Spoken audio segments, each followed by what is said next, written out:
Hey, I'm Cral Azuz, kicking off a new week of explaining world news on CNN 10. We hope your weekend was amazing, and we're starting this Monday with a follow-up on a story we brought you last week. We reported that U.S. President Donald Trump was sending a number of National Guard soldiers to the border between America and Mexico. Now we know that number. The president wants to deploy between 2,000 and 4,000 guardsmen there. And the order from Defense Secretary James Mattis is for up to 4,000 National Guard personnel to go, and they're scheduled to be there through the end of September. President Trump says this will help seal up America's southern border, providing better security and safety for Americans. Critics of previous deployments like this say they were costly and limited in terms of how effective they were. The border between the U.S. and Mexico is 1,954 miles long. It runs from the Pacific Ocean to the Gulf of Mexico, and while most of that border, more than 1,200 miles of it, runs along the U.S. state of Texas, the barriers that are currently there cover 100 miles. The National Guard has been deployed along the border before. 6,000 soldiers were sent by former President George W. Bush beginning in 2006. 1,200 soldiers were sent by former President Barack Obama beginning in 2010. And this year, President Trump is planning to deploy guardsmen to the border until his proposed wall is completed. President Bush signed what was called the Secure Fence Act back in 2006. What that did was authorize more barriers and surveillance equipment at the border. 10 years after that, in 2016, there are around 700 miles of fence along the border. It's different heights at different places, the tallest parts being 18 feet off the ground. As far as apprehensions at the border are concerned, the government says almost 304,000 people were arrested or detained for illegally crossing the border in the 2017 fiscal year.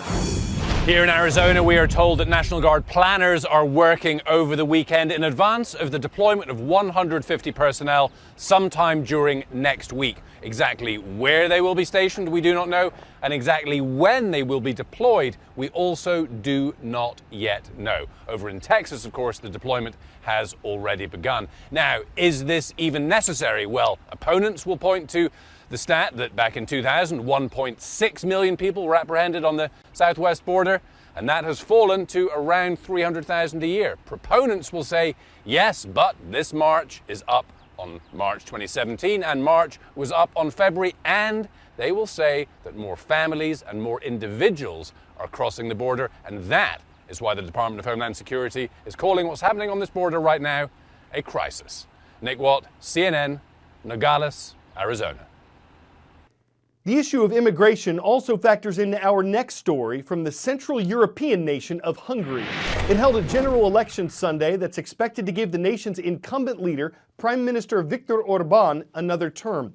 He and his political party have campaigned on an anti-immigration platform.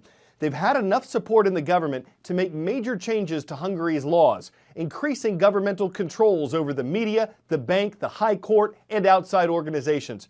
Hungary is part of the European Union, a political and economic partnership of 28 European countries, but EU leaders are concerned that Hungary's democracy is being weakened by its increasingly powerful government. Hungarian politics may not be on your radar, but this EU country is starting to drift away from the West and back into Russia's sphere of influence. This is Hungary's Prime Minister, Viktor Orbán. Back in 1989, he was calling for Soviet troops to leave the country. Fast forward almost 30 years, and here he is, one of Russian President Vladimir Putin's closest allies. So how did Orbán go from pro-Western activist to Russian ally? Orbán, like Putin, has consolidated control of the country's media. And Orbán, like Putin, has cracked down on non-governmental organizations. Russia's influence can be seen in other ways too. Back in 2014, Moscow made a $10.8 billion loan to Hungary. Ostensibly, it was to fund the expansion of Hungary's only nuclear Soviet-era power plant. But critics said it would only increase Hungary's dependence on Russia. The deal was finally given the go-ahead by the EU this year. Orbán's government stands by its record and denies any Russian influence. There's not one element of our policies and not one element of our decisions that can suggest to you that we are closer to Russia and Mr. Putin in any way than any Western European country. It's one thing to patch up a crack in the wall, the floor, or the driveway, but what do you do about this? The crack in the earth is more than 50 feet wide in some places and 50 feet deep, and it reportedly followed heavy rains and some ground vibration last month in the eastern African country of Kenya. Scientists say this is evidence of plate tectonics, the theory that giant chunks of the Earth's crust and upper mantle are slowly shifting and breaking in some places. One area where two such plates are thought to meet is the East African Rift, and that's near where this is going on. So does this mean that part of the African continent will eventually break off? Maybe, but it's probably nothing for us to worry about. If this is part of a breakup between the East African Rift and the rest of the continent, scientists say it won't be complete for tens of millions of years. 10-second trivia.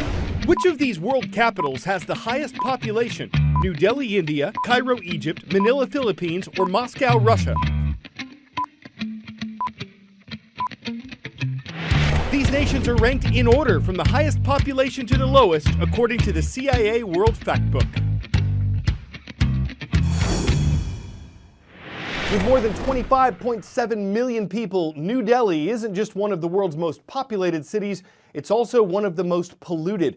And its leaders have tried everything from banning trucks at certain times to shooting water mist cannons to get pollutants out of the air.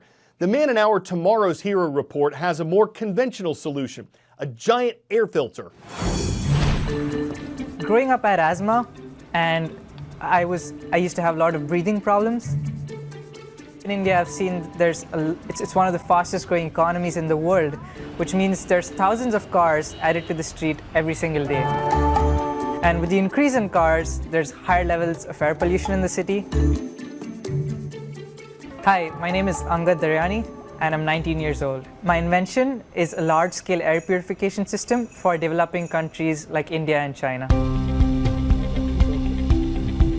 I wanted to build something that could actually impact thousands of people in the city who are facing these breathing problems.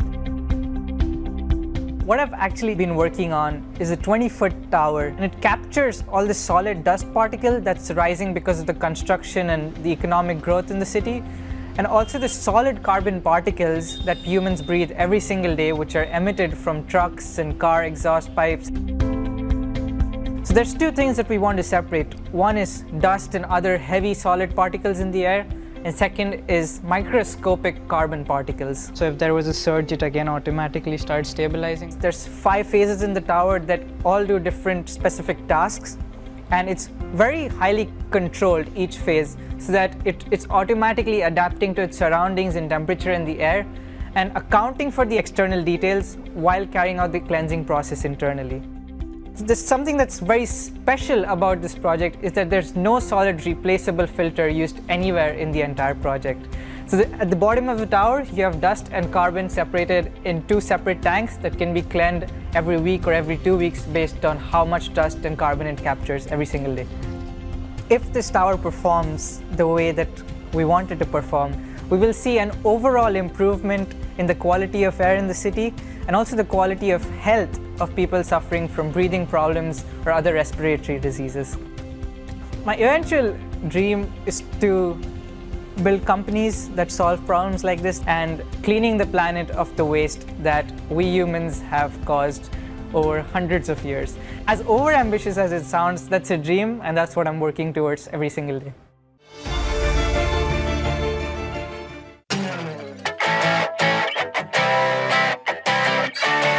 With the weather turning warmer, a lot of Americans are anticipating or dreading cutting their lawn every week. But you don't need a mower, you need a goat. Now, you might not expect to see them in a major city like Atlanta, Georgia, but near the Mercedes-Benz Stadium, 41 ruminants were recently brought in, along with a couple dogs that guard them, to keep a roadside trimmed with that just mowed look.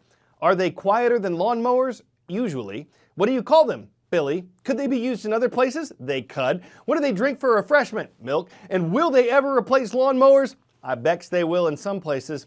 I think we've tried just about every other goat pun, and that's all the ruminant we have on today's show. I'm Azuz for CNN 10.